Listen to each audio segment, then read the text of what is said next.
ئازیزان سڵاو خۆشحاڵین لە بەرنمەیەکتری ڕاڤا بە دیدارتان شا دەبین. تەوەری بەرنمەکەمان یەکڕێزی و هاوهەڵوێستی کورد لە بەغداد.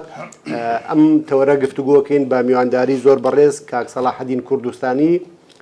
چاودێری سیاسی. کاک سەلاحەدین بەخێربێت و خۆشحاڵین. زۆر سپاس بژی. کاک سەلاحەدین، ئەوەی کە لە دۆخی عێراق گوزارێت لەو چەقبەستنەی کە ئێستا ئێمە بەریەکەوین لەوەی کە زیاتر لە نزیکەی ساڵێکە بینەوە کە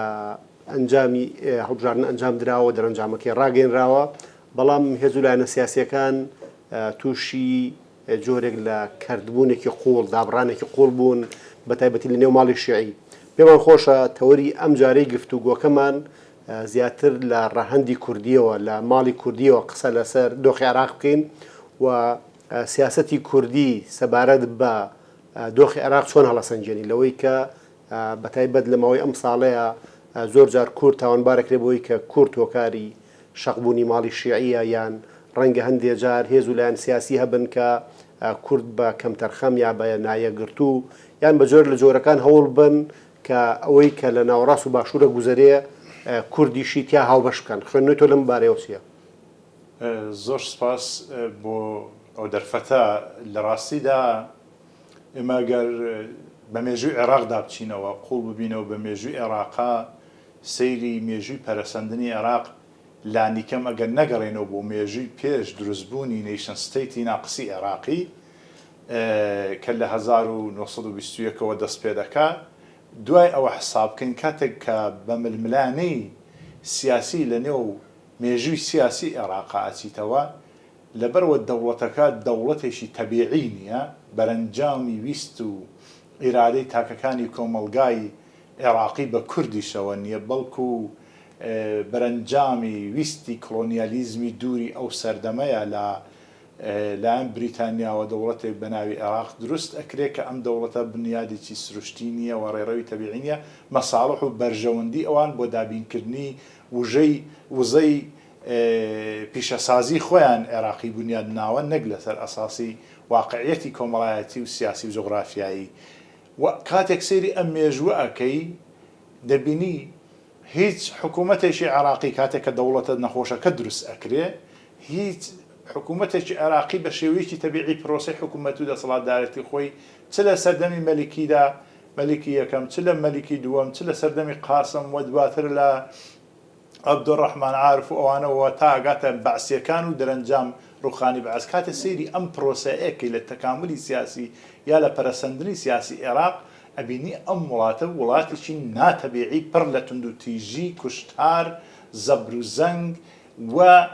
لە سەر و ئەوانیشەوە سڕینەوەی کەمایەتیە نەتەوایەتیەکان و نەتەوەیەکی تر کە بەقەرار دەبوو ئیشتراک و مشتەرەک و شەریک لە نێو عێراقا بێ بەتواندنەوە و لە حەدی خۆی لە ئاگاتە جینۆساید و ئەنفال و ئەمانە. بۆیە لە نەتیجەدا زەمینەیەکی فەرهەنگی کلتوری معرفی و هەروەها نەبوونی سیادەی دەوڵەتی عێراقی لە قۆناغە جۆرە جۆرەکاندا بۆتە هۆکاری ئەوەی کە ئەم کێشانە لە عێراقا درێژان هەبێ و لە نەتیجەدا لە نێوان سێ پێک هاتەی سەرەکی ناو عێراق شیعە و سوننە و کورد بێ متمانەی دروست کردووە و هیچ لایەنێک لەم لایەنانە متمانەی بەویتر نییە جا حەق چەندە بە کاملایە تەبعەن کورد کێشەیەکی ڕەوای نەتەوایەتی هەیە لەوێ بوەستێ، بەڵام بارودۆخەکە وای کردووە کە متمانە بە شێوەیەکی مێژوویی تا ئێستا متمانە نەماوە. نەبوونی ئەم متمانەیە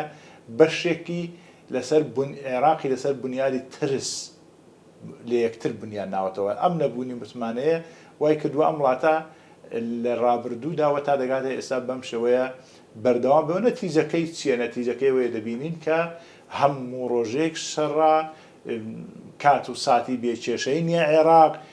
عێراقێکی مستەقەر نییە. عێراق بەپێی حتا ئەنجومەنی ئاسایشی نەتەوەگرتووەکانیش بۆ مەسەلەی دابینکردنی ئاسایش ئەگەر وڵاتێک نەتوانێت ئاسایشی خۆی بپارێزێت تەداخلی تیاکە تەنانەت لە ڕووی نێودەوڵەتیشیەوە فاکتەرێکی سەقامگیر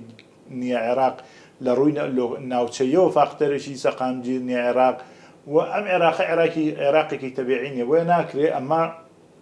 لەسەر نەتەوەی کووردا بشکێتەوە کە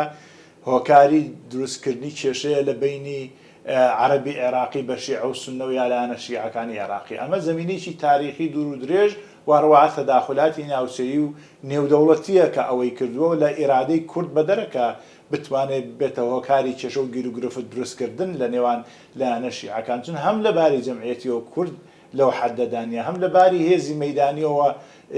کورد جگە لە خاچی کوردستان چاو تموحی لەسەر بستە خاچی عەرب نییە تا بیهێ ململانێ دروستکە هەم لەباری عمقی استراتیژیکیشە و کورد دەستی نەبردووە بۆ ئەوەی کە هێژمونی ژئۆپۆلیتیکی و ژئۆستراتیژیکی لە خوار عێراقا بەرێ بۆیە لە نەتیجەدا ئەمانە کۆمەڵێک تۆمەتی بێبنەمان و خەڵکی تر مای کێشەیە لە عێراقدا دانەوێت شانەکەی لەسەری کووردا بشکێنەوە کورد حەزی لە سەقامگیریە لە ئارامیە حەزەکە حەزیە کرد پێکەوە لەگەڵوان لە سیستەمێکی فدراتیڤدا مافەکانی دەستەبەر ببن نەگەوەی کە بە ئەنقەس تەواوی مافە دەستوریەکانی حەدی ئەکسەری مافە دەستوریەکانی پێشێل بکرێن و تەنانەت حەولی ناوبردنی و قەوارە دەستوریەشی بدرێکە هەیەی بۆیە من بەڕای منەوە سیاسەتی کوردی سیاسەت عاملێکی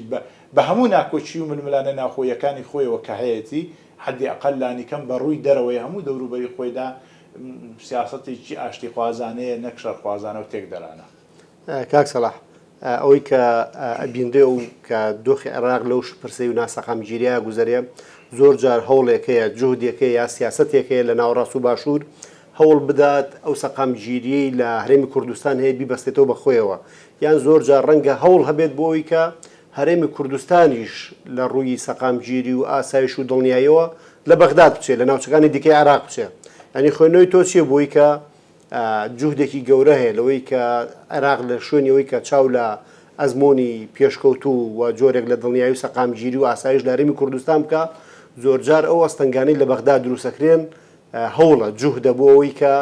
هەرێمی کوردستان بەم ئاستە گەشە نەکات و دڵنیایی و ئیستیقرار بەم زۆرەی ئێستاتیای بەردەوام نەبێت. من دەڵم بەداخەوە کە هەرێمی کوردستان بە حکومەوە لە چوارچێوێکی فدراتیڤدا کۆمەڵێک سەلاحیەتی نییە کە جێبەجێ بکا بۆ پێشکەوتنی کوردستان مەسەلەی وەرگرتنی قەرزە لە سندوقی دراوی نێودەوڵەتی مەسەلەی سیستەمی فڕۆکەوانی ئازادە بۆ خۆی بابەتی مەسەلەی جنسیە و مەسائل تایبەتە بە پەیوەندی بە یاسای نێودەوڵەتی تایبەت کۆمەڵی بابەتی مەسەلەی بڕاندی اقتصادی داڕشتنی هێندێک بابەتی تری پەیوەندیدار بە استراتیژی ئاسایش و ئابووری ئەمانە کۆمەڵە بابەتن بەشێکی دەوڵەتی مرکزیە کە سەلاحەتی داڕشتنی ئەمانەی هەیە لە کۆنتترۆڵی هەرێمی کوردستاندا نییە ئەوەی تا ئێستا هەرێمی کوردستان لە عێراقێکی شپڕێوی وێرانی کاول بووی داڕوخاوی پڕ لە جەنگی داخلی و ئەهلی جۆرا جۆر توانیوەتی خۆی بگرێ خۆ ئێمە لە ڕووی دەستوری و لە ڕووی یاسای نێودەوڵەتی و ئەترافی دەولێەوە بەشێکین لەو عێراقە نائارامە معجزەیە کە توانیمانە خۆمان لانی کەم لەباری ئاسایشەوە ئەوەندەی کە لێژە دەسەڵاتی هەرێمی کوردستان و حکوومەتی لۆکاڵی هەرێمی کوردستاندا لە عێراقدا معجزەیە کە توانێتی و ئاسایشە بپارێزە بەڕاستی ئێستا هەر لە عێراقا نزیک بە 3-4 هزار نەفەر بەس لە بەرناوی دووبارە بووەوە لە سزن لە سزەکانی عێراقا لە زیندان و سزنی عێراقا حیانە حکم دراوە یعنی ئەمە لە کوردستاندا نابیندرێ کۆمەڵی گەندەڵی زۆر سەرسوڕهێنەر لە نێو عێراقا هەیە ڕۆژانە بە سیستەماتیک داهاتی نەوتی عێراقا بردرێ ناڵێن لە کوردستان ئەم شتانە نییە گەندەڵی نییە هەیە بەڵام جورئەی زۆر زۆر کەمترە لەوەی کە لە عێراقا هەیە یعنی پشکێنەیەک هەیە لە ناو عێراقا کە بەشێکی تەداخلاتی دەرەکی و بردننی سامانی عێراقە بۆ دەرەوە و ڕاکێشانێتی بە شێوازی جۆراوجۆر و بە تاکتیکی جۆرا و جۆر بۆیە دوو ئاراستە هەیە لەنەو عێراقا دوو ڕوانین هەیە ڕوانینێکی شەعبەوی خەڵکی کە دێنە کوردستان دەبینن وڵاتێکە ئارامە گەشەی کردووە بە حەدی خۆی لە چاو منتەقە کاولبووەکانی عێراق و حتا لە چاو پایتەختی عێراقیش کە بەغدایە شارەکانی کوردستان پێشکەوتوترن ئارامی هەیە ناوچەی گەشت و گوزاری هەیە سیستمی ئیداریەکەی ڕێکوپێکترە باشتر ئەچێ بەڕێوە لە نەتیجەدا ڕوانگەیەکی شەعبەوی خەڵکی هەیە کە پێی وایە ئەی بۆ کوردستان وایە بەڵام بەشەکانی تری ئێمەوانین کە بە شەرتێک ئێمە بودجەی زیاتریشی لە بەردەستایە حکوومەتەکەمان بەشێکی زۆر لە خەڵک و پرسیاراکە لە نێو عێراقیشە بەشێک لە سیاسەکانی عێراق بۆەوەی کە ئەم ڕوانگایە بشێوێنن جاران دەیانگوتەوە هەرێمی کوردستان پارەی بەغایە بردوێتی خۆ ئێستا 1 دینار لە بەغا وەرناگرێت کوردستانەوە ماوەی 7 مانگە هەر هیچ بودجەیەکی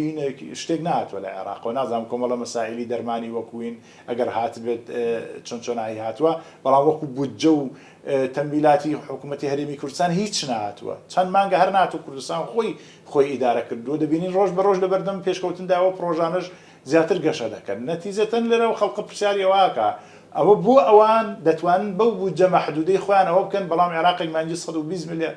ببوورە ساڵی 120 بۆ 140 میلیارد دلار بەس داهاتی نەوتی هەیە بە تایبەتی ئەم ساڵکەنەوت بەرزە ئەوە حاڵ و بارودۆخی خەڵکەکەیەتی کە ئاو نییە بیخوا ئاوی سوێرە خوا خەڵک ئاوی پیس ئەخوا لە بەسڕە لەکوێ بەسرەکە لەسەر دەریای نەوتە ئەوە حاڵیەتی لە لایەکترەوە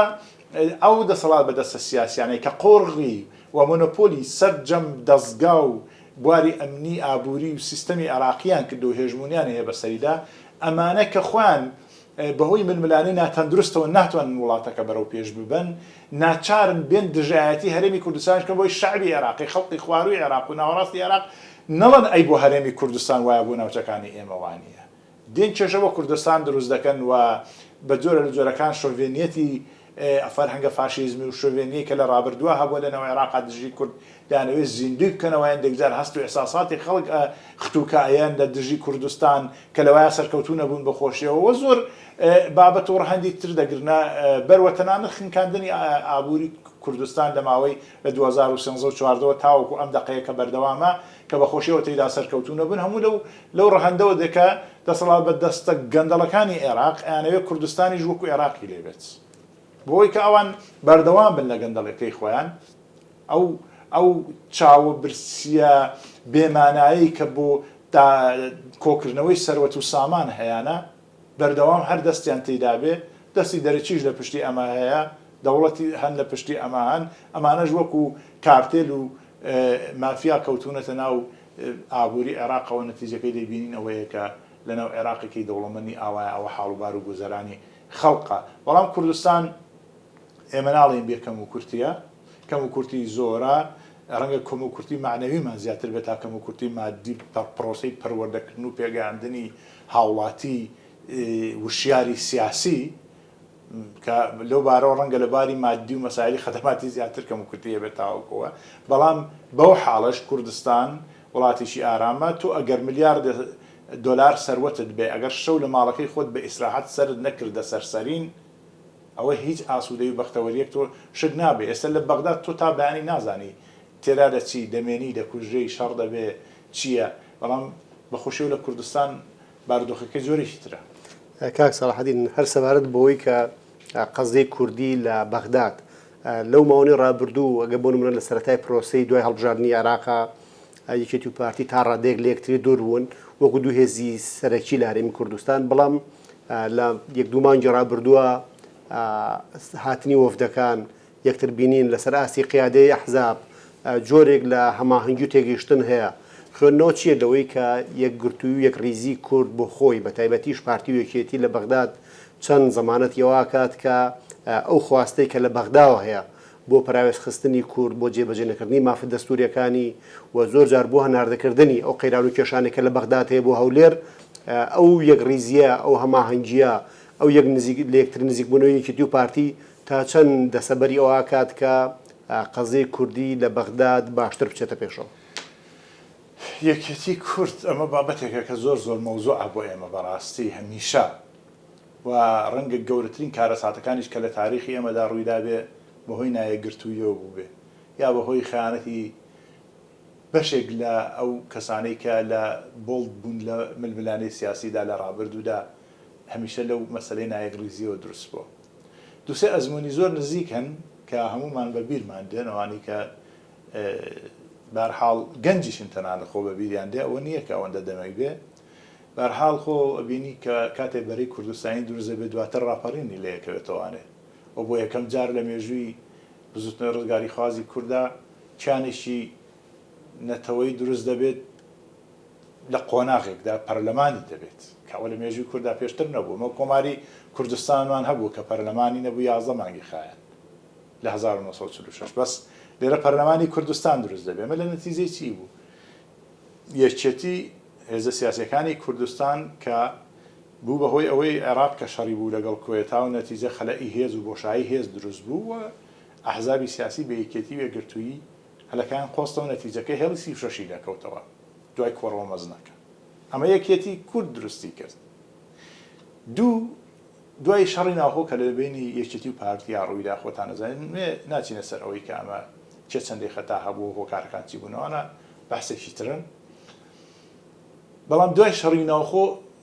کە ڕێکەوتنامەی استراتیژی دروست دەبێت لە نێوان یەکێتی پارتی فێدرالیزمی لێکرێتەوە.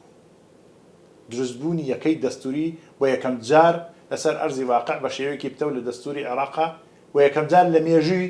2000 ساڵی کوردداشتێکی ئەوە دروست دەبێت.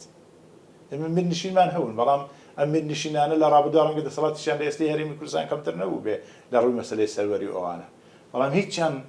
دیفاکتۆیەکی قانونی نەبوون، هەرچەند ئەو کاتی قانونی دەوڵەتیش بۆ شێوەی ئێستا مەسەلەن مەسەرجم نەبووە تا مەسائلی چارچێوەی یەکەکان دیاری بکاتەوە ئەوانە. بەڵام بەهەرحاڵ لە تاریخی خۆمان داوای یەکەم جارێک یانی کە ئەوە بەرهەمی چی بوو؟ دوو هێزی سەرەکی یەکێتی و پارتی یەک ڕێز بوون،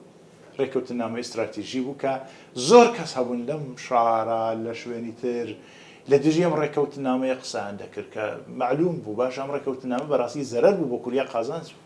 بەرەنجامەکانی دەبینین. لە ئێستێشدا وایە، یعنی ئەو دوو نمونەی زۆر نزیکن ئەوانە.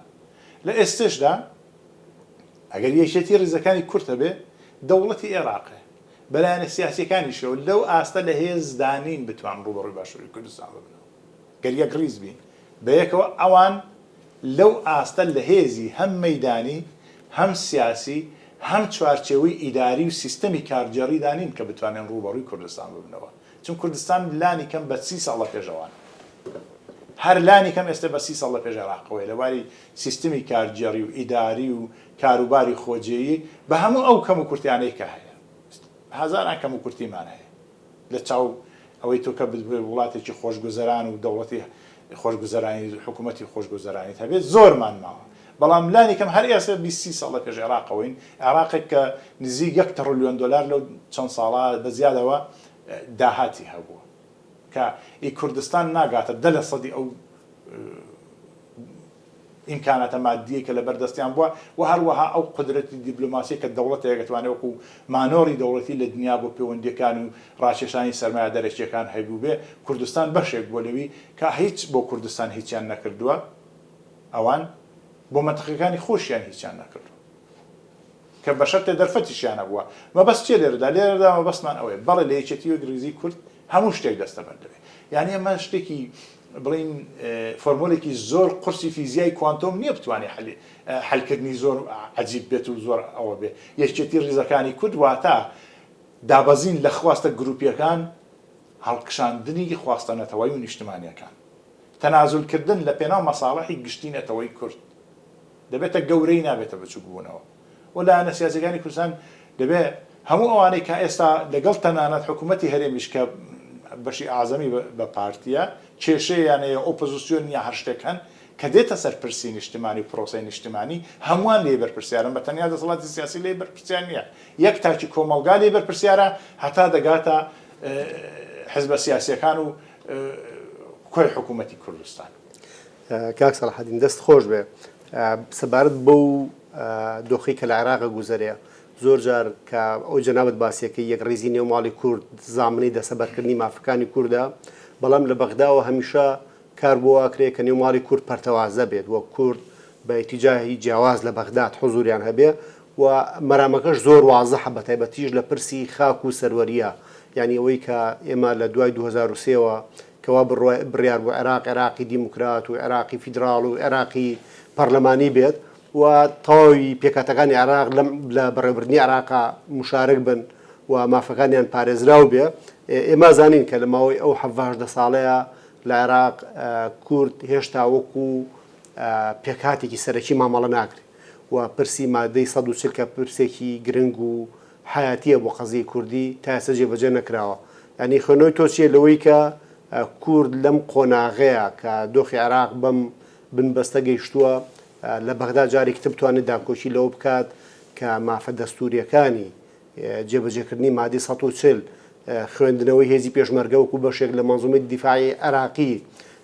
گەڕاندنەوەی بووچە و موچەی خەڵکی کوردستان ینی زۆر یان چارەسەرکردنی پرسی وزە کە ئێستا حکوومەت عێراقی هێشتا ئامادە نییە لە ئاستێکی فەرمی و پێشکەوتووە مامەڵی هەرێمی کوردستان بکە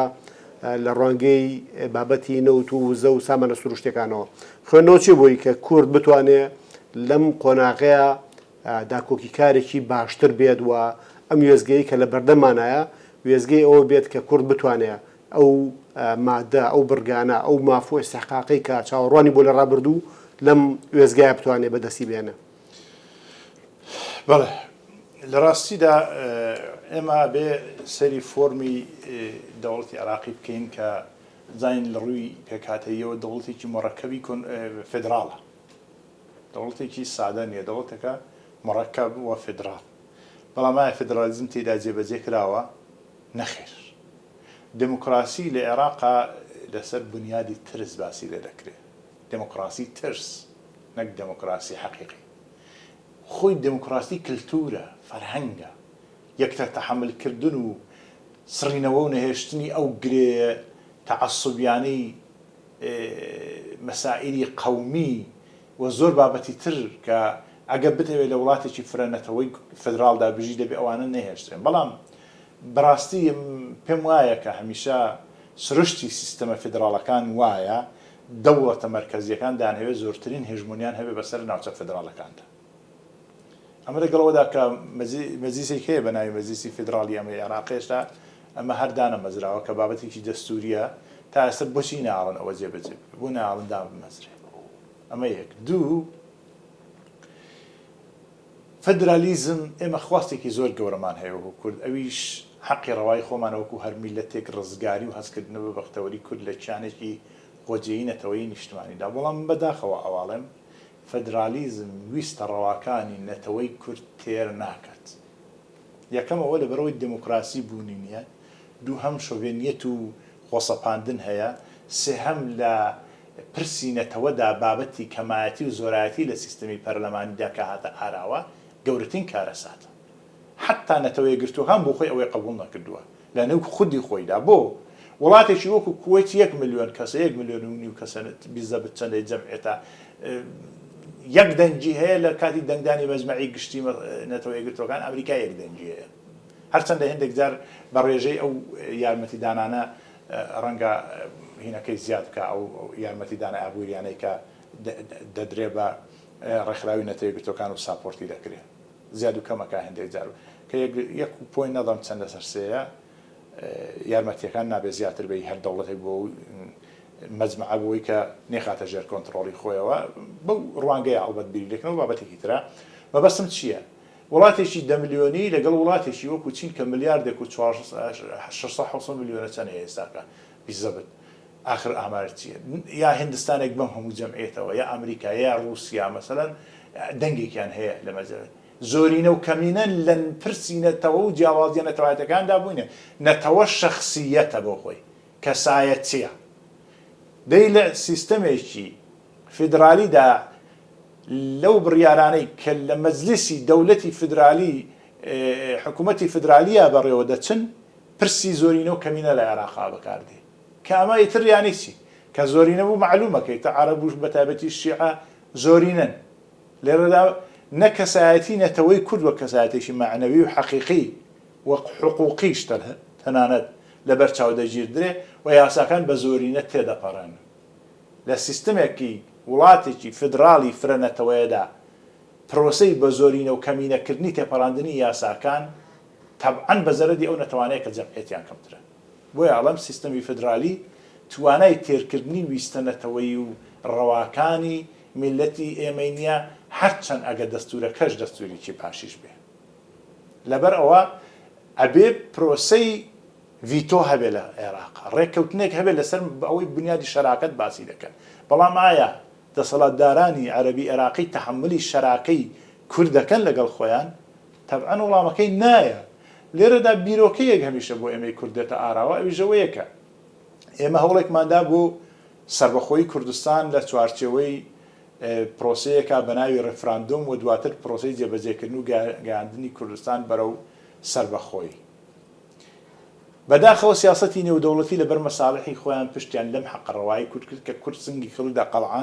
کەڵغان دژی داعش بۆەوەی کە تەرۆریزم پەرەنەستێنە بۆ جیهان کورد بوو بە قوربانی هەموو جیهانیش تێدا بەڵام ڕێزیان لێنەگرت لە پێش هەمووانەوە ئەمریکاوە وڵاتانی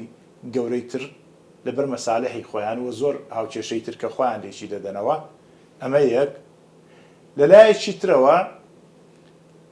ئامانجی فدرالیزم کە ئێمە لە چوارچەوەی عێراقە دەڵێتەوە تێرکاری خواستەنەتەوەیەکانی ئێمە ناکە کە ڕەواشن لەم نێوەدا یەخەتی تر هەیە بە ناوی کۆنفدرالیزم مادام ڕێی سەربەخۆیی بە کورد نادا